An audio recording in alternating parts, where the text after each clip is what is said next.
దేవునికి స్తోత్రములు. లైవ్లో యూట్యూబ్లో వీక్షిస్తున్న సహోదరులకు క్రీస్తునామంలో వందనములు. ప్రార్థన చేసుకుందాం. పరలోకమందున్న మా తండ్రి, నీ ప్రియకుమారుడు యేసుక్రీస్తునామంలో కృతజ్ఞతాస్తుతులు స్తోత్రములు చెల్లించుకుంటున్నాం నాయన. ఇంతవరకు సజీవ లెక్కలో ఉంచుకొని నీ సజీవులుగా ఉంచి నీ సన్నిధిలోనికి నడిపించి నిన్న ఆత్మతోనూ సత్యంతోనూ ఆరాధించుకోవడానికి ఇచ్చిన గొప్ప ధన్యత భాగ్యమును బట్టి కృతజ్ఞతాస్తుతులు స్తోత్రములు చెల్లించుకుంటున్నాం నాయన. సంఘంగాను సమాజంగాను కూడుకొని ఈరోజు వాక్యం చెప్పబడుతుండగా నాకును వింటున్న సహోదరులకును నీ కృపను అనుగ్రహించే ఈ వాక్యంకు లోబడి వాక్యానుసారంగా మా ఆత్మీయ జీవితంను కట్టుకొని నీకు మహిమ తెచ్చే వారంగా, ఘనత తెచ్చే వారంగా ఉండే ధన్యత భాగ్యం మా అందరికీ నీ అనుగ్రహించమని యేసుక్రీస్తు నామములో ప్రార్థన అడిగి వేడుకుంటున్నాం తండ్రి, ఆమెన్. మరి సహోదరులందరూ ఎలా ఉన్నారు? మరి సంఘానికి వచ్చిన మనం అందరము సంతోషంగా ఆనందంగా ఉన్నామా? మరి సంతోషంగా ఆనందంగా ఉండాలి. మరి ఎందుకు సంతోషంగా ఆనందంగా ఉండాలి అంటే, పిల్లరా, మనము దేవుడు మనల్ని సజీవ లెక్కలో ఉంచుకొని ఆయన సన్నిధిలోనికి నడిపించి ఆయన ఆత్మతోనూ సత్యంతోనూ ఆరాధించుకోవడానికి ఇచ్చిన గొప్ప ధన్యత భాగ్యమును బట్టి దేవునికి కృతజ్ఞతాస్తుతులు స్తోత్రములు చెల్లించాలి. పిల్లరా, ఈరోజు మనం చూసినట్లయితే మనకంటే అందచందము గలవారు, మనకంటే ఆస్తి ఐశ్వర్యం కలిగిన వారు ఈరోజు చూడలేకపోయారు. కానీ ఈరోజు మనము చూస్తున్నామంటే అది దేవుని కృప.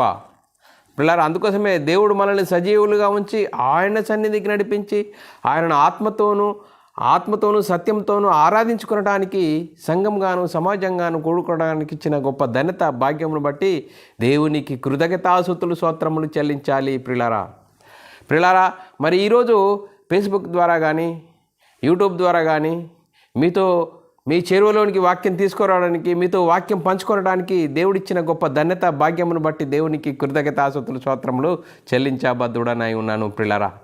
ప్రియులారా, సంఘంగాను సమాజంగాను కూడుకున్న మనం ఈరోజు చాలా అద్భుతమైన అంశము నేర్చుకుందాము. ప్రియులారా, పాపము యొక్క ఉనికి, దాని యొక్క ప్రారంభము. చూడండి పిల్లరా, పాపము యొక్క ఉనికి, దాని ప్రారంభము. మరి పిల్లరా, పాప స్వభావము దేనిలో ఉంది? శరీరంలోనా, ఆత్మలోనా, శరీరంలోనా అనే అంశము నేర్చుకుందాం. పిల్లరా, ఈరోజు చాలా అద్భుతమైన అంశం. తీగలాగితే డొంక కదులుతుంది. ఈరోజు తీగలాగితే డొంక కదులుతుంది. పిల్లరా, మన శరీరం గురించి అసలు పాపము అంటున్నామే. మరి ఈ పాపం అనే దానిలో పాపానికి ఉనికి ఎక్కడ ప్రారంభమైంది, ఎందులో ఉన్నది అనేది ఈరోజు అద్భుతమైన అంశము నేర్చుకుందాం. పిల్లరా, ఈ అంశము చెప్పబడుతుండగా ఒక వ్యక్తిని గురించి, ఒక సంస్థను గురించి, ఒక సంఘమును గురించి చెప్పబడినవి కావు. మరి ఏది మాట్లాడినా లేఖనము ఆధారంతోనే మీకు చెప్పడం జరుగుతుంది. పిల్లరా, అందుకోసమే మేము తెలుసుకున్న వాస్తవాలను, మేము తెలుసుకున్న సర్వసత్యాన్ని అనేకులకు తెలియజేయడానికి ఇచ్చిన గొప్ప ధన్యతను బట్టి దేవునికి కృతజ్ఞతాస్తుతులు స్తోత్రాలు. మరి క్రీస్తు ప్రేమ మమ్మల్ని బలవంతం చేయుచున్నది కనుక మేము తెలుసుకున్నది అనేకులకు తెలియజేయడానికి ఇచ్చిన గొప్ప ధన్యత భాగ్యమును బట్టి దేవునికి కృతజ్ఞతాస్తుతులు స్తోత్రములు చెల్లించబద్దుడనై ఉన్నాను. పిల్లరా, మరి ఈరోజు సంఘంగాను సమాజంగాను కూడుకున్న మనము ఈరోజు ఈ అద్భుతమైన అంశము నేర్చుకుందాము. మరి పిల్లరా, మనము ఆలోచన ఈరోజు అంశము పాపము యొక్క ఉనికి, దాని ప్రారంభము. పాప స్వభావము దేనిలో ఉంది? ఆత్మలోనా, శరీరంలోనా అనే అంశము నేర్చుకుందాం. పిల్లరా, మరి ఈ అంశమును ఎందుకు నేర్చుకోవాలి అనేది మనం ఆలోచన చేసినట్లయితే, పాపము యొక్క ఉనికి ఎక్కడ ప్రారంభమైంది? చూడండి పిల్లరా, పాపము యొక్క ఉనికి ఏదైనా తోటలో ప్రారంభమైంది. మరి పాప స్వభావము దేనిలో ఉంది? మనిషి ఇద్దరి పురుషుల కలయిక.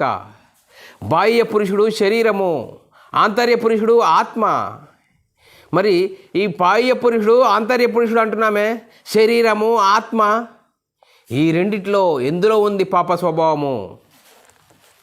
మరి పాప స్వభావమును మన గురించి మనం ఆలోచించినట్లయితే, ప్రారంభంలో దేవుడు మరి మట్టి బొమ్మను చేసి, నేల మట్టితో మట్టి బొమ్మను చేశాడు. ఈ మట్టి బొమ్మను ఎక్కడికి వెళ్ళి తీశాడు? ప్రకృతిలో నుండి, నేలలో నుండి తీయబడ్డది.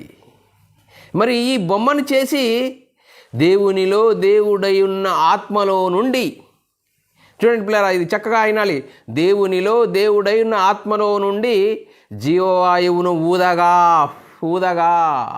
మట్టి బొమ్మలోనికి ఊదగా, అంటే దేవుడిలో నుండి వేరుపరచబడిన ఆత్మ, దేవుడిలో ఉన్నప్పుడు దేవుడై ఉన్న ఆత్మ విభాగింపబడి ఆ మట్టి బొమ్మలోనికి ప్రవేశపెట్టబడింది.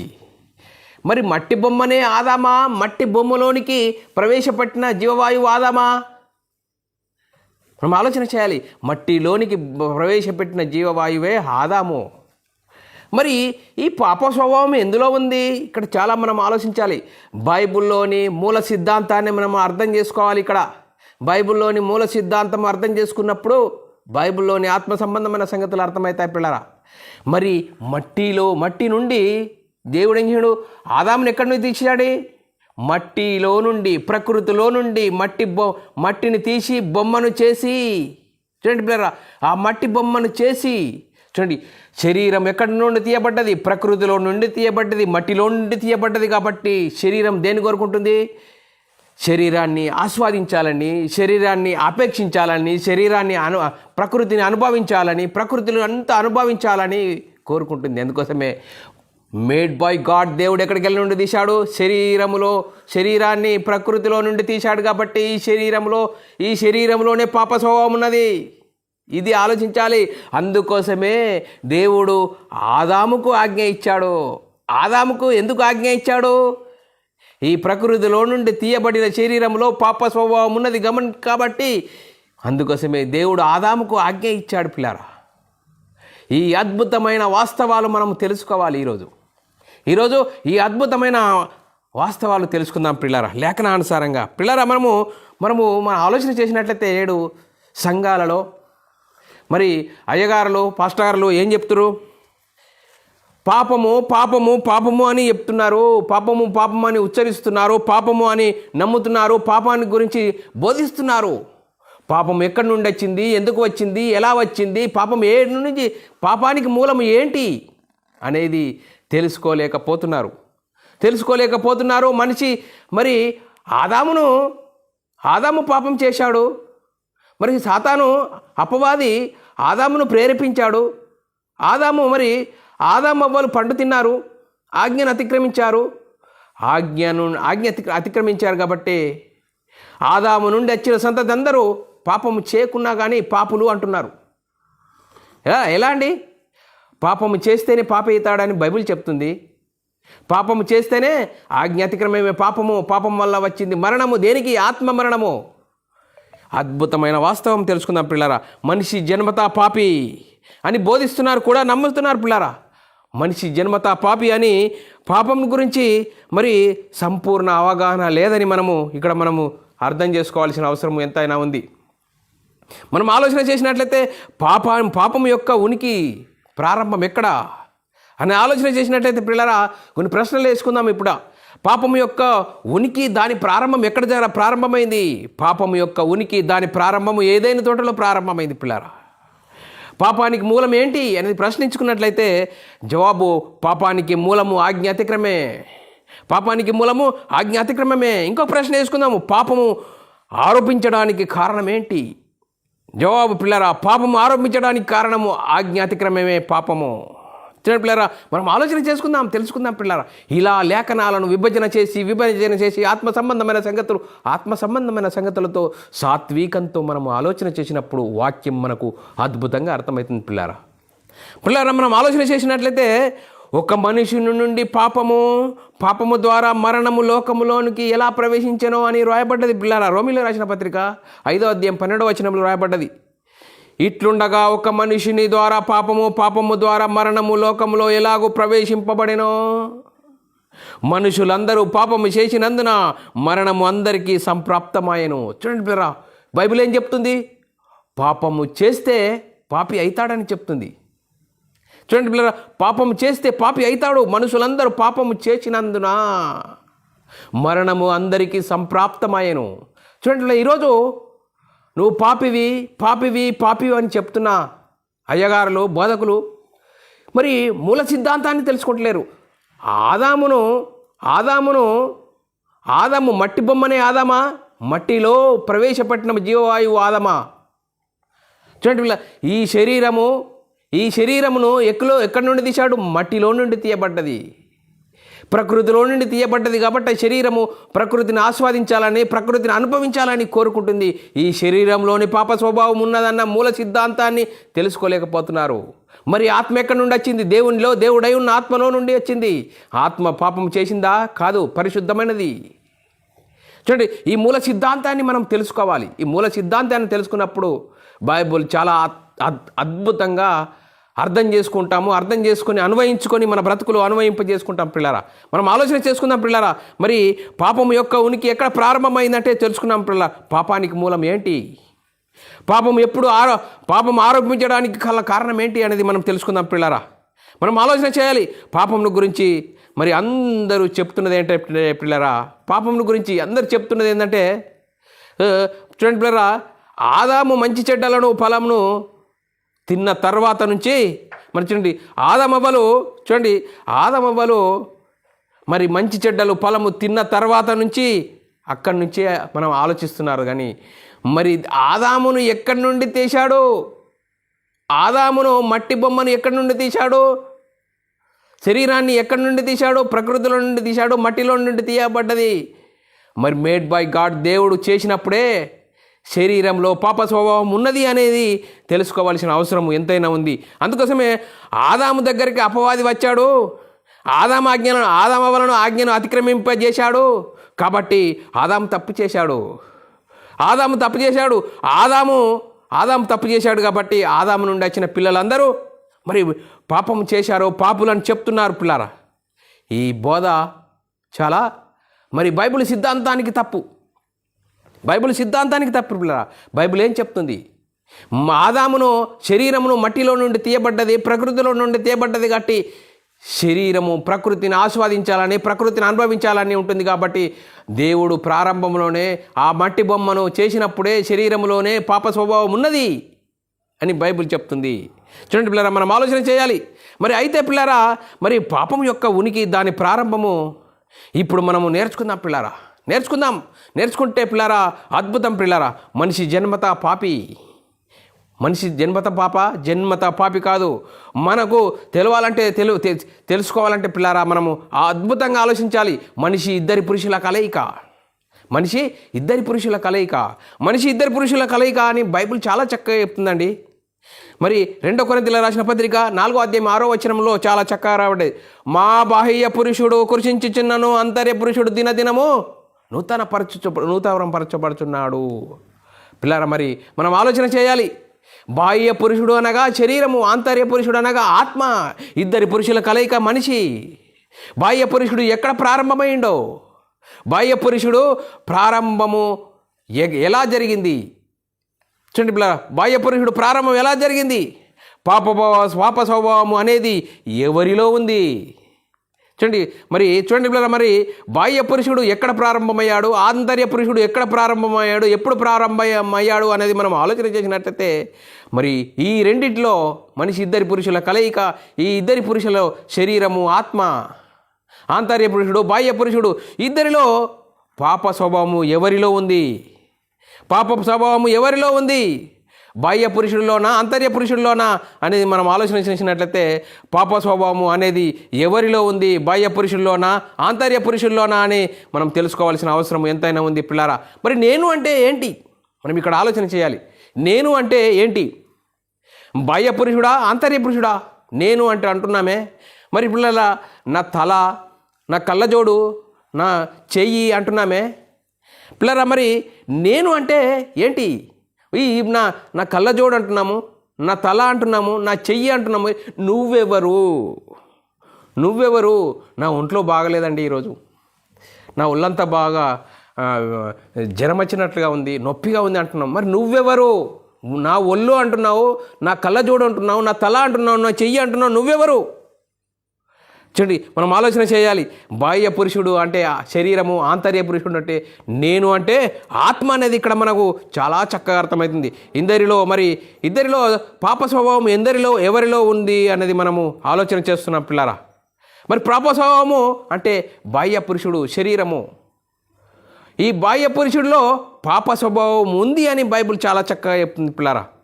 మరి ఆత్మను గురించి మనం ఆలోచన చేసినట్లయితే ఆత్మలో పాప స్వభావం లేదు. ఎందుకు లేదు చూడండి పిల్లరా, మరి మనం ఆలోచన చేసినట్లయితే ఈ మట్టి బొమ్మ, ఈ శరీరం అంటున్నామే, ఈ శరీరము ఎక్కడిలో నుండి, మట్టిలో నుండి తీయబడ్డది.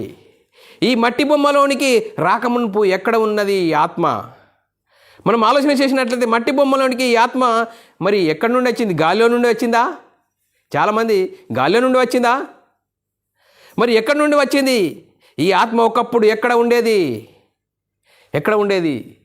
దేవునిలో దేవుడై ఉన్న ఆత్మలో నుండి వచ్చింది ఈ ఆత్మ.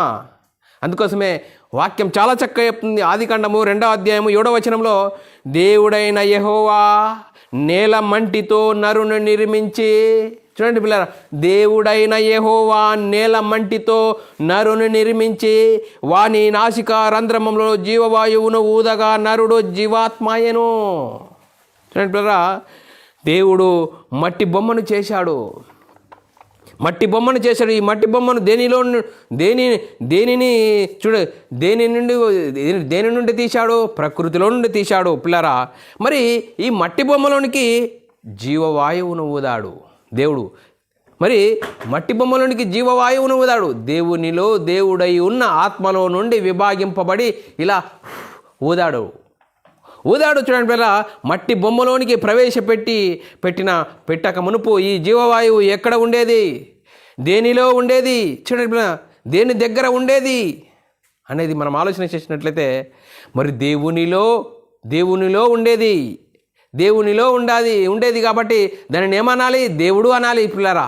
దేవునిలో ఉన్న ఆత్మ, దేవుడిలో దేవుడై ఉన్న ఆత్మ విభాగింపబడి ఒకప్పుడు దేవునిలో ఉన్న ఆత్మ, దేవుడై ఉన్న ఆత్మ, ఆ జీవవాయువు చూడండి పిల్లరా మట్టి బొమ్మలోనికి ప్రవేశపెట్టబడింది. ఆ జీవవాయువు దేవునిలో ఉన్నప్పుడు దేవుడు అనాలి. దేవుడుగా ఉన్న ఆ జీవవాయువును పిల్లరా మరి ఆ దేవుడు ఏం చేసాడు? ఆ మట్టి బొమ్మలోనికి ఊదాడు. ఆ మట్టి బొమ్మలోనికి ఊదిన ఆత్మను ఆదాము అంటున్నాడు పిల్లరా. ఆ జీవవాయువును ఏమన్నాడు? చూడండి పిల్లల, ఏమన్నాడంటే ఆదాము అన్నాడు దేవుడు. చూడండి పిల్లల, ఆదాము అంటే ఎవరు ఇక్కడ? ఆదాము అంటే మట్టి బొమ్మనా, లేక మట్టి బొమ్మలోనికి ప్రవేశపెట్టిన జీవవాయువా? చూడండి, దేవుడు జీవవాయువును ఊదాడు. దేనిలో నుండి విడిపోబడ్డది? దేవునిలో దేవుడై ఉన్న ఆత్మలో నుండి విడిపోబడ్డది పిల్లారా. చూడండి, మనం ఆలోచన చేయాలి. ఇలా ఆలోచన చేసినప్పుడు మరి ఆత్మ ఎక్కడి నుండి వచ్చింది? శరీరం ఎక్కడి నుండి వచ్చింది? మనిషి ఇద్దరు పురుషుల కలయిక. ఈ ఇద్దరు పురుషుల కలయికలో మరి పాప స్వభావం ఎందులో ఉంది? శరీరంలోనా, ఆత్మలోనా అనేది మనం ఆలోచన చేస్తున్నాం పిల్లరా. అందుకోసమే మరి మనం ఆలోచన చేసినట్లయితే దేవునిలో ఏమై ఉండేది? ఆత్మ. దేవునిలో దేవుడై ఉన్న ఆత్మలో నుండి విభాగింపబడిన ఆ జీవవాయువునే దేవుడు మరి ఆదాము అని అన్నాడు. జీవవాయువునే ఆదాము అన్నాడు దేవుడు పిల్లరా. మరి మనం ఆలోచన చేసినట్లయితే ఒక్క మనుషుడి నుండి ప్రతి జాతి మనుషులను దేవుడు భూమి మీదకి రంగప్రవేశం చేశాడు. ఎలా? అపొస్తల కార్యము 10వ అధ్యాయం 26వ వచనంలో చాలా చక్కగా రాయబడ్డది లేఖనం. మరియు యావత్ భూమి మీద కాపురం ఉండుటకు ఒకటి నుండి ప్రతి జాతి మనుషులను సృష్టించి ఒకవేళ దేవుణ్ణి తడువులాడి కనుకొందురేమో. అంత అద్భుతం పిల్లరా. దేవుడు ఒక మనిషి నుండి భూమి మీద ప్రతి జాతి మనుషులను భూమి మీదకి ప్రవేశపెట్టాడు, రంగప్రవేశం చేశాడు. మనం ఆలోచన చేసినట్లయితే పిల్లరా, అంటే పిల్లరా మనము అనే ఆత్మ ఒకప్పుడు దేవునిలో ఉండేది. దేవునిలో ఎలా ఉండేది? దేవుడుగా ఉండేది. చూడండి పిల్లరా, దేవునిలో దేవుడై ఉన్న ఆత్మ. అందుకోసమే ఆదికాండం 2వ అధ్యాయం 7వ వచనంలో, దేవుడైన యెహోవా నేల మంటితో నరుని నిర్మించి వాని నాసికారంధ్రంలో జీవవాయువును ఊదగా నరుడు జీవాత్మయను. మరి దేవుని నుండి విడిపోయిన ఆత్మ యొక్క స్వభావం గురించి మనం ఆలోచన చేద్దాం. దేవుని నుండి విడిపోయిన ఆత్మ యొక్క స్వభావం గురించి మనం ఆలోచన చేద్దాం పిల్లరా. మరి ఆంతర్య పురుషుడు ఈ ఆంతర్య పురుషుడు యొక్క స్వభావం ఏంటి అన్నది, ఆత్మలో పాప స్వభావం ఉందా? మనం ఆలోచన చేయాలి. ఆత్మ ఎక్కడి నుండి? దేవునిలో దేవుడై ఉన్న ఆత్మలో నుండి వచ్చింది కాబట్టి ఆత్మలో పాప స్వభావం ఉంటుందా అంటే పాప స్వభావం ఉండడానికి వీలు లేదు. చూడండి పిల్లరా, మరి దేవుడు ఏమన్నాడు అనేది ఆలోచించినట్లే, నేను పరిశుద్ధుడను అని అన్నాడు. నేను పరిశుద్ధుని కనుక మీరు కూడా పరిశుద్ధులుగా ఉండాలని అని లేఖనం చెప్తుంది. 1 పేతురు రాసిన పత్రిక 1:4 నేను పరిశుద్ధుడనై ఉన్నాను కనుక మీరును పరిశుద్ధులై ఉండవాలని రాయబడి ఉన్నది. చూడండి పిల్లరా, నేను పరిశుద్ధుడిని, నా నుండి ఊదగా దేవునిలో దేవుడై ఉన్న ఆత్మలో నుండి ఊదగా జీవవాయువును ఊదగా మట్టి బొమ్మలోనికి, ఆ మట్టి బొమ్మలోనికి జీవవాయువును ఆ ఆత్మనే ఆదాము. ఒక మనిషి నుండి ప్రతి జాతి మనుషులు వచ్చారు. అందుకోసమే నేను పరిశుద్ధుడినై ఉన్నాను కనుక మీరు కూడా పరిశుద్ధులై ఉండాలని దేవుడు వాక్యంలో రాయబడి ఉన్నది అంటున్నాడు. 1 పేతురు రాసిన పత్రిక 1:6 మిమ్మును పిలిచిన వాడు పరిశుద్ధుడై ఉన్న ప్రకారము మీరును సమస్త ప్రవర్తన యందు పరిశుద్ధులై ఉండుడి. చూడండి పిల్లరా, దేవుని నోరు నుండి విడిపోబడిన ఆత్మ కూడా పరిశుద్ధమైనది మనకు స్పష్టంగా అర్థమవుతుంది. దేవునిలో విడిపోబడిన ఆత్మ పరిశుద్ధమైనది అనేది ఇక్కడ మనకు చాలా చక్కగా అర్థమవుతుంది. చూడండి పిల్లరా, మనం ఆలోచన చేసినట్లయితే దేవుడు నరులను తన స్వరూపమందు సృజించాడట. దేవుడు నరులను తన స్వరూపమందు సృజించాడట. ఆదికాండం 1:26-27 రాయబడ్డది. దేవుడు తన స్వరూపమందు తన పోలిక చొప్పున నరులను చేయుదము. వారు ఏం చేస్తారట? వారు సముద్రపు చేపలను, ఆకాశ పక్షులను, సమస్త భూమి మీద ప్రాకు ప్రతి జంతువును ఏలుదురుగాక. దేవుడు తన స్వరూపమందు నరుని సృజించెను. దేవుడు స్వరూపమందు వారిని సృజించి స్త్రీని గాను పురుషుని గాను వారిని సృజించాడు. అంటే చూడండి పిల్లరా, మన పోలిక అంటే మనం శరీర సంబంధమైన పోలిక కాదు. ఇక్కడ దేవుని స్వరూపం అంటే దేవుని గుణలక్షణాలు, దేవుని లక్షణాలు, దేవుని క్యారెక్టర్. దేవుని క్యారెక్టర్ అని మనం ఇక్కడ అర్థం చేసుకోవాలి. మనము ఇక శరీర సంబంధమైన, ప్రకృతి సంబంధమైన ఈ స్వభావం గురించి ఆలోచించకూడదు. దేవుని గుణలక్షణాలు, దేవుని మహిమ, దేవుని క్యారెక్టర్ గురించి మనం ఆలోచన చేయాలి. దేవుడు మన స్వరూపమందు మన పోలిక చేత నరులను చేయుదమన్నాడు. అంటే అవును పిల్లరా, మట్టి బొమ్మలోనికి ప్రవేశపెట్టబడిన ఆత్మ దేవుని స్వరూపము. దేవుని స్వరూపము అనేది మనం ఇక్కడ మనకు అర్థమవుతుంది పిల్లరా. మరి నేను అంటే ఎవరు? శరీరమా, ఆత్మ? నేను అంటే శరీరమా, ఆత్మ అంటే పిల్లరా ఆత్మ అని ఇక్కడ మనకు అర్థమైపోయింది పిల్లరా. మరి నేను అంటే ఆత్మ అనేది అర్థమైపోయింది పిల్లరా. ఆదాము తన పోలిక చొప్పున తన స్వరూపమందు చేశాడు. ఆదామును దేవుడు తన స్వరూపమందు తన పోలిక చొప్పున చేశాడు అనేది మనం ఆలోచించినట్లయితే పిల్లరా, దేవుడు ఏమై ఉన్నాడు? దేవుడు పరిశుద్ధుడై ఉన్నాడు. దేవుడు పరిశుద్ధుడై ఉన్నాడు. మరి దేవుడు దేవుడు ఆదామును ఎలా సృష్టించాడు అనుకుంటే పిల్లరా, దేవుడు ఆదామును తన పోలిక చొప్పున తన స్వరూపమందు సృజించాడని లేఖనాలు చాలా చక్కగా రాయబడ్డది. స్వరూపం అంటే ఆకార నిర్మాణం కాదు. మరి స్వరూపం అంటే ఆకార నిర్మాణం కాదు. దేవుడు కలిగి ఉన్న గుణలక్షణాలు, దేవుని మహిమ, దేవుని క్యారెక్టర్ అని ఇక్కడ మనము అర్థం చేసుకోవాల్సిన అవసరం ఎంతైనా ఉంది. కాబట్టి పిల్లరా, అంతర్య పురుషుడు అనగా పరిశుద్ధుడైన వాడు పాపంతో కూడినవాడు కాడని ఇక్కడ మనకు అర్థమవుతుంది పిల్లరా. శరీరం యొక్క స్వభావం ఏంటి అనేది ఇక్కడ మనము ఆలోచన చేద్దాం పిల్లరా. శరీర స్వభావము, బాహ్య పురుషుడు అనగా శరీరము.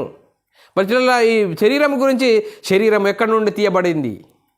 ఇక్కడ మనం ఆలోచన చేయాలి. మట్టిలో నుండి తీయబడింది, లేకపోతే ప్రకృతిలో నుండి తీయబడ్డది. మట్టిలో నుండి అనగా ప్రకృతిలో నుండి తీయబడిన ఈ శరీరం యొక్క స్వభావం ఏమిటి అని చెప్పండి అంటే, ఈరోజు మరి బైబిల్ చదువుతున్నామే, బైబిల్ మరి వింటున్నామే, బైబిల్ చదువుతున్న మనము ఇన్ని రోజుల నుంచి అసలు ఏంటి శరీరం యొక్క స్వభావం ఏంటి? బైబిల్లో చాలా స్పష్టంగా రాయబడ్డది. ఈ శరీరం మట్టిలో నుండి తీయబడింది. చూడండి, ఈ శరీరము మట్టితో చేయబడింది, లేక ప్రకృతిలో నుండి చేయబడింది. కాబట్టి మరి ప్రకృతిలో నుండి తీయబడిన ఈ శరీరము దేన్ని కోరుకుంటుంది? ప్రకృతిని కోరుకుంటుంది. ప్రకృతి చేత ఆకర్షించబడుతుంది, ప్రకృతికి లోబడుతుంది. చూడండి పిల్లరా, ప్రకృతి లోబడుతుంది. మనము ఎప్పుడైనా గ్రహించామా? ప్రశ్న ఎత్తుకున్నట్లయితే మనం ఎప్పుడైనా గ్రహించామా శరీరం యొక్క స్వభావం ఏంటి?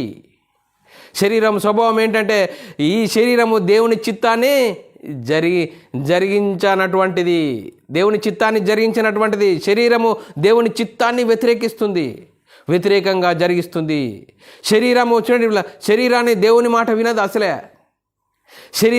శరీరంకున్న తత్వము ఏంటంటే శరీరానికి కావాల్సింది ఏంటంటే చూడండి, శరీరము కావాల్సింది ఏంటి చూడండి పిల్లరా, శరీరములో ఉన్న లోపాలను గురించి మనం ఆలోచన చేసినట్లయితే పిల్లరా, శరీరములో ఉన్నంత వరకు ఏం చేయాలనుకుంటుంది? శరీరము ప్రకృతిని అనుభవించాలని, అన్నిటినీ ప్రకృతిలో ఉన్న వాటినన్నీ చూసిందల్లా అనుభవించాలని అనుకుంటుంది పిల్లరా. మరి అంతేకాదు, శరీరానికి 3 పూటలా భోజనం పెట్టాలి, మటన్ పెట్టాలి, చికెన్ పెట్టాలి, అవన్నీ సవ్యంగా అనుకుంటుంది పిల్లరా. మనం ఆలోచన చేద్దాం పిల్లరా. మరి శరీరము మనల్ని మోసం చేస్తుంది. ఎలా మోసం చేస్తుంది చూడండి పిల్లరా. ఒకరోజు ఇప్పుడు మనము ఒక కంపెనీలో కానీ ఎక్కడైనా పని చేస్తే నెల నిండిన తర్వాత జీతం వస్తుంది పిల్లరా. ఆ నెల నిండిన తర్వాత జీతము మనం శరీరం కోసమే ఎక్కువ ఖర్చు పెడుతున్నామా? మరి మనమై ఉన్న ఈ ఆత్మను గురించి మనం ఎప్పుడైనా ఆలోచించామా? ఈ ఆత్మను మరి పరలోకంకు చేర్చాలి, ఈ ఆత్మను గురించి మనము బాగోగుల గురించి ఆలోచిస్తున్నామా? మరి ఆత్మను గురించి ఎంతవరకు మనం ఖర్చు పెడుతున్నాం? మనం ఆలోచన చేస్తే శరీరం కోసం కోటి విద్యలోనే మనిషి బిజీ అయిపోయాడే. మనమై ఉన్న ఈ ఆత్మను గురించి, ఈ కోటి విద్యలు నడవాలంటే మనమై ఉన్న ఈ ఆత్మ శరీరంలో ఉండాలి. ఈ ఆత్మను గురించి ఎప్పుడన్నా ఆలోచించామా? ఈ ఆత్మను గురించి ఏమైనా ఖర్చు పెట్టామా? మనం ఆలోచన చేయాలి. ఇలా మన శరీరమే మన శత్రువు. ఎలా శత్రువు చూడండి పిల్లలు, మన శత్రువు ఎవరు? నేను అనే ఆత్మకు ఎవరు శత్రువు? మన శరీరమే మనమై ఉన్న ఆత్మకు శత్రువు. చూడండి పిల్లరా, మన శరీరమే మనమై ఉన్న ఆత్మకు శత్రువు. మనం అంటున్నామే చూడండి పిల్లరా, మన శత్రువు పక్కింటి వాళ్ళు అంటున్నాము, మన శత్రువు మరి ఇంకా వేరే వాళ్ళని అంటున్నాము. కానీ నేను అనే ఆత్మకు ధరింపజేసిన ఈ శరీరమే మనకు శత్రువు. ఈ శరీరము సామాన్యమైనది కాదు. చాలా చూడండి పిల్లరా, ఈ శరీరం చాలా భయంకరమైనది. ఈ శరీరం గురించి ఆలోచిస్తే కోటి విద్యలలో ఈరోజు మనిషి కొట్లాడుతున్నాడు. చూడండి, ఉదయం లేచి నుంచి పడుకునేంత వరకు శరీరం కోసము తినాలి, తాగాలి, అనుభవించాలి. శరీరము మరి ఎంత భయంకరమైనదంటే మామూలుది కాదు పిల్లరా. మనము అనబడుతున్న ఆత్మను నరకానికి పంపించడానికి, చూడండి, మనమై ఉన్న ఆత్మను నరకానికి పంపించడానికి మరి ఏదుగా ఉన్నటువంటి ఏదుగా ఉంటున్న ఈ శరీరము దేవుని చిత్తానికి లోబడదు. ప్రకృతిలో నుండి తీయబడింది, ప్రకృతి చేత ఆకర్షించబడుతుంది, ప్రకృతిని కోరుకుంటుంది. దేవుని చిత్తానికి లోబడదు. దేవుని చిత్తానికి లోబడదు శరీరము. చూడండి పిల్లరా, మనం ఆలోచన చేసినట్లయితే శరీరము దేవుని చిత్తానికి వ్యతిరేకంగా క్రియలు జరిగిస్తుంది. చూడండి పిల్లరా, ఈరోజు మనం ఆలోచన చేసినట్లయితే ఈరోజు సంఘానికి వెళ్ళాలి. ఆ సంఘంలో వాక్యం మంచిగా చెప్తారండి. ఆత్మ సంబంధమైన సంగతులు చెప్తారు. ఈరోజు సంఘానికి వెళ్ళాలి అని ఆత్మ చెప్తుంది. మరి శరీరం ఏమంటుంది? వేరే సంఘానికి వెళ్ళాలి, ఈరోజు అక్కడ మటన్ పెడతారండి, భోజనాలు చాలా చక్కగా పెడతారండి అని శరీరం ఎప్పుడు వాదోపవాదాలు జరుగుతూనే ఉంటుంది. చూడండి పిల్లరా, ఎప్పుడు సంఘర్షణ జరుగుతూనే ఉంటుంది. శరీరం ఒకటంటే ఆత్మ ఒకటి ఉంటుంది, శరీరం ఒకటంటే ఆత్మ ఒకటి ఉంటుంది. ఎప్పుడు సంఘర్షణ జరుగుతూనే ఉంటుంది. మనలో సంఘర్షణను ఎప్పుడన్నా గమనించారా? చూడండి, మనలో సంఘర్షణ ఎందుకు జరుగుతుంది అంటే మనం ఆలోచన చేయాలి పిల్లరా. లేఖనం చాలా చక్కగా చెప్తుంది. గలతీయులకు రాసిన పత్రిక 5వ అధ్యాయం 17వ వచనంలో, శరీరము ఆత్మకు, ఆత్మ శరీరముకు విరోధముగా ఆపేక్షించును, ఒకదానికొకటి వ్యతిరేకంగా ఉన్నవట. పిల్లరా, మనం ఆలోచన చేయాలి. మరి ఇంత స్పష్టంగా వాక్యం రాయబడ్డా కానీ దీన్ని మనం అర్థం చేసుకుంటున్నామా? అందుకోసమే మరి శరీరానుసారులు శరీరం మీద మనసు ఉంచుదురట. రోమీయులకు రాసిన పత్రిక 8వ అధ్యాయము 5, 6, 7 వచనాల్లో చదువుకుందాం పిల్లరా.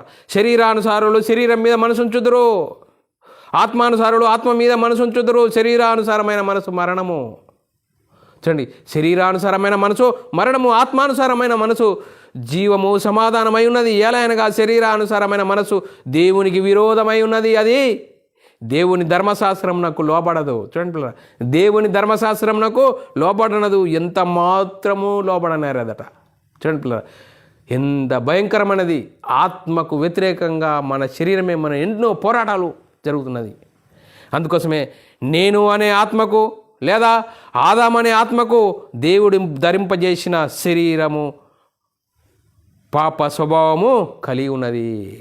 చూడండి, నేను అనే ఆత్మకు ఆదాము అనే ఆత్మకు ధరింపజేసిన శరీరంలో పాప స్వభావం ఉన్నది. చూడండి పిల్లరా, ఎంత భయంకరమైన పరిస్థితి. మరి మనం ఆలోచన చేయాలి పిల్లరా, ఇంత భయంకరమైన పరిస్థితిలో ఉన్న మనము. చూడండి పిల్లరా, ఏ ఒక్కరూ దేవుడు అనుగ్రహించి మహిమను పొందలేక, చూడు అందరూ దేవుడు అనుగ్రహించి మహిమను పొందలేక పాపము చేసినందున అని బైబిల్ చాలా చక్కగా చెప్తుంది. ఆదామవ్వలు తప్పు చేశారు కాబట్టి ఆదామవ్వల నుంచి వచ్చిన వారందరూ పాపులే, మనిషి జన్మతా పాపి అని ఈరోజు బోధిస్తున్నారు, నమ్ముతున్నారు. పిల్లరా, బైబిల్లోని మూల సిద్ధాంతం ఏంటి? శరీరము ఎక్కడి నుండి తీయబడ్డది? శరీరము మట్టిలో నుండి తీయబడ్డది, ప్రకృతిలో నుండి తీయబడ్డది. ప్రకృతిని ఆస్వాదించాలని, ప్రకృతిని అనుభవించాలని ఈ శరీరంలో పాప స్వభావం ఉన్నది కాబట్టి శరీరము ఎప్పుడు ప్రకృతిని ఆస్వాదించాలి, తినాలి, తాగాలి, అనుభవించాలి, ఇదే జీవితమని శరీరము ఉప్పొంగుతుంది. మరి ఆత్మ, నేను మనమై ఉన్న ఆత్మ ఎక్కడ నుండి? దేవునిలో దేవుడై ఉన్న ఆత్మలో నుండి విభాగింపబడి ఈ మట్టి బొమ్మలోనికి ప్రవేశపెట్టినబడిన జీవవాయువే ఆదాము. మరి దేవునిలో నుండి వచ్చిన ఆత్మలో పాప స్వభావం ఉన్నదా? లేదు. నేను పరిశుద్ధుడనై ఉన్నాను కనుక మీరును పరిశుద్ధులై ఉండాలని బైబిల్ చాలా చక్కగా చెప్తుందండి. చూడండి పిల్లరా, ఎంత అద్భుతం! ఎంత అద్భుతాన్ని మనము ఆ మూల సిద్ధాంతాన్ని అర్థం చేసుకోలేక ఆదామవ్వలు తప్పు చేశారు. అపవాది ఆదామును ప్రేరేపించాడు, తప్పు చేశాడు కాబట్టి ఆదామవ్వలు తప్పు చేశారు. ఆ తప్పు చేసిన కాడి నుంచే ఆలోచిస్తున్నారు. కానీ మేడ్ బై గాడ్, దేవుడు ఎక్కడి నుండి మట్టి బొమ్మను తీశాడో, మట్టి బొమ్మను మర్చండి, ఈ శరీరాన్ని మట్టిలో నుండి తీశాడు, ప్రకృతిలో నుండి తీశాడు. ఈ ప్రకృతిలో నుండి తీయబడిన ఈ శరీరంలో పాప స్వభావం ఉన్నది. చూడండి పిల్లరా, దేవుడు చూడండి పిల్లరా, మనం ఆలోచన చేసినట్లయితే ఆదాము తప్పు చేయకముందు పాప శరీరము లేదా? ఉన్నది. చూడండి పిల్లరా, ఎప్పుడు ఆదాముకు ఆజ్ఞ ఎందుకు ఇచ్చాడు దేవుడు? ఈ ప్రకృతిలో నుండి తీయబడిన శరీరంలో పాప స్వభావం ఉన్నది కనుక దేవునికి తెలుసు ఈ ప్రకృతిలో నుండి తీయబడిన ఈ శరీరము, మట్టిలో నుండి తీయబడిన శరీరంలో పాప స్వభావం ఉన్నది కనుక దేవుడు ఆదామవ్వలను ఏదోని తోటలో పెట్టాడు. ఏదోని తోటలో పెట్టి మంచి చెడ్డలను తెలివినిచ్చే ఫలమును ఎందుకు పెట్టాడు? చూడండి, ఎందుకు పెట్టాడంటే పిల్లరా, ఆ తినే స్వభావము శరీరములో ఉన్నది. పాప స్వభావము అనేది శరీరములోనే ఉన్నది. ప్రారంభంలోనే ఆదాముకు ఆజ్ఞ ఇచ్చాడు. ఎప్పుడు ఆదాము ఆజ్ఞ ఇచ్చాడు కాబట్టి ఆజ్ఞ ఎంతవరకు మీరనప్పుడు దేవుని మరి ఆజ్ఞను అతిక్రమించకముందు ఏం చేసాడు? పరిశుద్ధుడుగా ఉన్నాడు. మరి అంతకుముందు పరిశుద్ధుడిగా ఉన్నంత ఉండకముందు పాప స్వభావం లేదా? ఉన్నది. కానీ ఎప్పుడైతే ఆజ్ఞను మీరాడో, మరి ఆజ్ఞను శరీరం ఎప్పుడైతే నెరవేరుస్తుందో ఆజ్ఞ అతిక్రమమే పాపం వల్ల వచ్చింది మరణము. మనమై ఉన్న ఆత్మ దేవుని నుండి ఎడబాటు కలిగింది. ఏ ఒక్కరూ దేవుడు అనుగ్రహించి మహిమను పొందలేక పాపం చేసినందున అని బైబిల్ చాలా చక్కగా రాయబడ్డదండి. అందుకోసమే పిల్లరా, అందరూ పాపం చేసినందున అని బైబిల్ చాలా చక్కగా చెప్తుంది. రోమిలకు రాసిన పత్రిక 3:23 ఏ భేదము లేదు, అందరూ పాపం చేసినందున దేవుడు అనుగ్రహించి మహిమను పొందలేకపోవచ్చున్నారని బైబిల్ చాలా చక్కగా చెప్తున్నది. చూడండి, ఏ భేదము లేదు, అందరూ పాపము చేసినందున. చూడండి, పాపం చేస్తేనే పాపం ఆరోపింపబడుతుందని లేఖనాలు చాలా చక్కగా చెప్తున్నాయి పిల్లరా. రోమిలకు రాసిన పత్రిక 5:12 రాయబడ్డది. ఇట్లుండగా ఒక మనుషుని ద్వారా పాపము ద్వారా మరణము లోకంలో ఎలాగో ప్రవేశింపబడెనో అలాగూనే మనుషులందరూ పాపము చేసినందున మరణము అందరికీ సంప్రాప్తమైను. చూడండి పిల్లరా, మరణము అందరికీ సంప్రాప్తమే. పాపము చేస్తే మరణము సంప్రాప్తమవుతుంది, కానీ పాపము చేయని వారి మీద పాపము మరి ఆరోపింపబడదు. చూడండి, ఆజ్ఞ ఇచ్చేవారు ఉండాలి, ఆజ్ఞ పొందుకునేవారు ఉండాలి. ఆజ్ఞను ఎప్పుడైతే మీరుతామో ఆజ్ఞను మీరినప్పుడు పాపము వారి మీద ఆరోపింపబడుతుంది. చూడండి పిల్ల, ఇది మనం ఆలోచన చేయాలి. అందుకోసమే మరి ఆలోచన చేసి మరి వాక్యాన్ని మనం ఆత్మ సంబంధమైన సంగతులు అర్థం చేసుకోవాలి. చూడండి పిల్లరా, శరీరము పాపము చేయనంత వరకు ఆదాము అను ఆత్మ పాపం ఆరోపింపబడలేదు పిల్లారా. మరి ఆలోచన చేయాలి, మరి ఈ విధంగా ఆలోచన చేయాలి పిల్లారా. చూడండి పిల్లారా, మరి ఆలోచన చేయాలి. దేవుడు ఆదాం అనే ఆత్మ ఆజ్ఞ ఇచ్చాడు, ఆదాం అనే ఆత్మకు ఆజ్ఞ ఇచ్చాడు. ఎందుకు ఆజ్ఞ ఇచ్చాడు అంటే మనం ఆలోచన చేద్దాం పిల్లారా. ఆదికాండం 2:16-17 వచనంలో చాలా చక్కరబడ్డది. మరియు దేవుడు అయిన యెహోవా ఈ తోటలో ఉన్న ప్రతి వృక్ష ఫలంలో నువ్వు నిరభ్యంతరంగా తినవచ్చును, అయితే మంచి చెడ్డలను తెలివిలిచ్చి వృక్ష ఫలములు తినకూడదు, నీవు వాటిని తినుదినం నిశ్చయంగా చచ్చేద్దామని నరునికి ఆజ్ఞాపించాడు పిల్లారా. అందుకోసమే ఈ శరీరంలో పాప స్వభావం ఉన్నది కాబట్టి దేవుడు ఆదాముకు ఆజ్ఞ ఇచ్చాడు.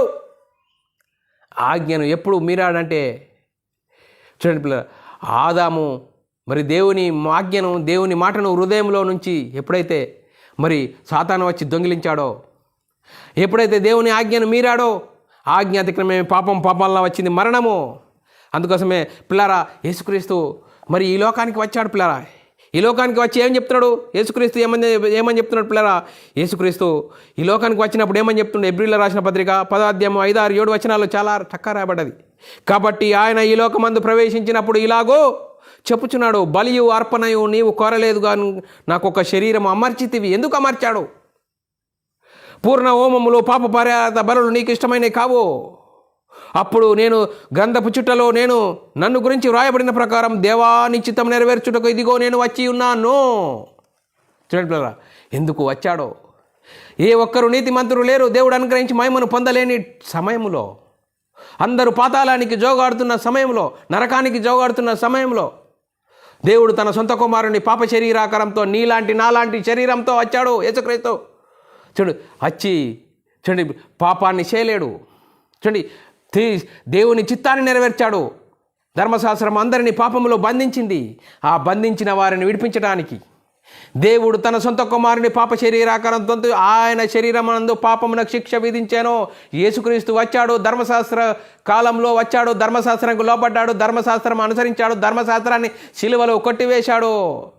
ధర్మశాస్త్రం సిలువలో కొట్టివేయడం ద్వారా ధర్మశాస్త్రం సిలువలో కొట్టివేసి ఆయన కార్చిన రక్తధారల ద్వారా చూడండి, ధర్మశాస్త్రాన్ని సిలువలో కొట్టివేసి మరణించి లేఖనాల ప్రకారం 3వ దినం తిరిగి లేచి పరలోకానికి వెళ్ళి పరలోకంలో ఉన్న పరిశుద్ధాత్మను పంపించి ఆ పరిశుద్ధాత్మ పొందుకున్న 12 మంది యేసుక్రీస్తు మరణ సమాధి పునరుద్ధానం గురించి సువార్తను ప్రకటించారు. ఆ సువార్తలో ఏముంది? దేవుని శక్తి ఉంది. దేవుని శక్తి ఏం చేస్తుంది? మనమై ఉన్న ఆత్మను రక్షింపజేస్తుంది. ఆ సువార్తను విన్నవారు హృదయాలు నొచ్చుకున్నారట. ప్రారంభంలో సహోదరులారా, మేమేం చెత్తము? మీరు ఈ జీవాధిపతిని చంపితిరి, దేవుడు ఆయనను తిరిగి లేపిన దానికి మేమందరం సాక్షులమని అపొస్తలులు సువార్తను ప్రకటిస్తున్నారు. ఆ సువార్తను విన్నవారు హృదయాలు పొడవబడ్డాయట. సువార్త ద్వారా హృదయాలు పొడవబడాలి. ఈ లోక సంబంధమైన, శరీర సంబంధమైన వాటి కోసం యేసుక్రీస్తు నమ్మండి. యేసుక్రీస్తు నమ్ముకుంటే మీకు సమస్తమును కలుగుతాయని. శరీర సంబంధమైన వాటి కోసం యేసుక్రీస్తును నమ్మద్దు అని బైబిల్ చాలా చక్కగా చెప్తుంది. మనమై ఉన్న ఆత్మ నువ్వు రక్షించుకోవాలంటే యేసుక్రీస్తు దేవుని కుమారుడు, యేసుక్రీస్తు ప్రభు అని విశ్వసించి యేసుక్రీస్తు నామంలో బాప్తీసం పొందే అప్పుడు మరి క్రీస్తు మహిమను ధరించుకుంటావు. ఆదాము అవ్వలు పోగొట్టుకున్న దేవుని కుమారత్వం పొందుకుంటాం. చూడు ఎంత అద్భుతం! దేవుని కుమారత్వం పొందుకుంటాం. అప్పుడు మన మనోనేత్రాలు వెలిగింపబడతాయి. ఆ మనోనేత్రాలు వెలిగింపబడ్డప్పుడు బైబిల్లోని ఆత్మ సంబంధమైన సంగతులు అర్థమవుతాయి. ఈ శరీరం యొక్క స్వభావం ఏంటి? ఆత్మ యొక్క స్వభావం ఏంటి? శరీరము ఎక్కడి నుండి తీయబడ్డది? శరీరము మరి మట్టిలో నుండి తీయబడ్డది, ప్రకృతిలో నుండి తీయబడ్డది. కాబట్టి శరీరము ప్రకృతిని ఆస్వాదించాలని, ప్రకృతిని అనుభవించాలని మరి కోరుకుంటుంది. శరీరంలోనే పాప స్వభావం ఉన్నది. చూడు, దేవుడు మరి ఆదామును మట్టి బొమ్మను చేసినప్పుడే ఆ శరీరంలోనే పాప స్వభావం ఉన్నది. మూల సిద్ధాంతాన్ని ఈరోజు మనము తెలుసుకోవాల్సిన అవసరం ఎంతైనా ఉంది. మనమై ఉన్న ఆత్మ ఎక్కడి నుండి వచ్చింది? పరిశుద్ధమైనది. దేవుడై ఉన్న ఆత్మలో నుండి విభాగింపబడి ఆ మట్టి బొమ్మలోనికి ప్రవేశపెట్టిన జీవవాయువు ఆదాము. చూడండి పిల్లలు, ఆదామవ్వలు మరి ఆజ్ఞను మీరక ముందు దేవునితో సావాసం కలిగి ఉన్నారు, దేవుని కుమారత్వం కలిగి ఉన్నారు. ఎప్పుడైతే ఆజ్ఞను అతిక్రమించారో, ఆజ్ఞ అతిక్రమమే పాపం వల్ల వచ్చింది మరణము. దేనికి? మనమైన ఆత్మకు దేవుని నుండి ఎడబాటు కలిగింది. చూడి, ఎడబాటు కలిగిన ఆ ఎడబాటును తిరిగి దేవుడు గొప్ప ప్రణాళిక వేసి అబ్రాహాముకు వాగ్దానం చేసి ఆ వాగ్దాన సంతానమైన యేసుక్రీస్తు వచ్చేంత వరకు మరి ఇజ్రాయెల్ను ఏర్పరచుకున్నాడు. ఇజ్రాయెల్కి ధర్మశాస్త్రం ఇచ్చాడు. ధర్మశాస్త్రం అనుసరిస్తే నీతిమంతులు అవుతారు, అతిక్రమించే శాపగ్రస్తులు అవుతారు. ఎవ్వరు దేవుడు మరి ధర్మశాస్త్రం అనుసరించలేరు. అందరినీ ధర్మశాస్త్రం అందరినీ పాపంలో బంధించింది. ఆ బంధించిన వారిని విడిపించడానికి దేవుడు తన సొంత కుమారుని పాప శరీరాకారంతో పంపి మరి ఆయన శరీరమందు పాపమునకు శిక్ష విధించాను. ధర్మశాస్త్రం యేసుక్రీస్తు వచ్చి ధర్మశాస్త్రాన్ని సిలువలో కొట్టివేశాడు.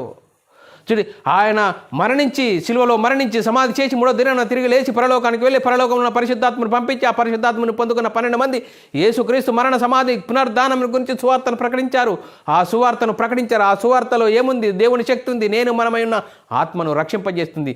ఆ సువార్తను విన్నవారు హృదయాలు పొడబడ్డాయి. సహోదరులారా, మేమేం చేస్తామో ప్రతి వాడు మారు మనసు పొంది పాప క్షమాపణ ప్రతి వాడు యేసుక్రీస్తు నామములో బాప్తిసం పొందాడు. అప్పుడు మరి యేసుక్రీస్తు నామములో బాప్తిసం పొంది అప్పుడు క్రీస్తు మహిమను ధరించుకుంటావు, సంఘంలో చేర్చబడతావు. చూడు, అప్పుడు ఆదామవ్వలు పోగొట్టుకున్న దేవుని కుమారత్వము పొందుకుంటాము. అప్పుడు దేవుని ఇంటి వారము, దేవుని పరలోక వారసులము. మరి చూడండి, ఇంత గొప్ప భాగ్యాన్ని అర్థం చేసుకోలేకుండా భయంకరమైన పరిస్థితి, పాపం యొక్క ఉనికి ఎక్కడ ప్రారంభమై?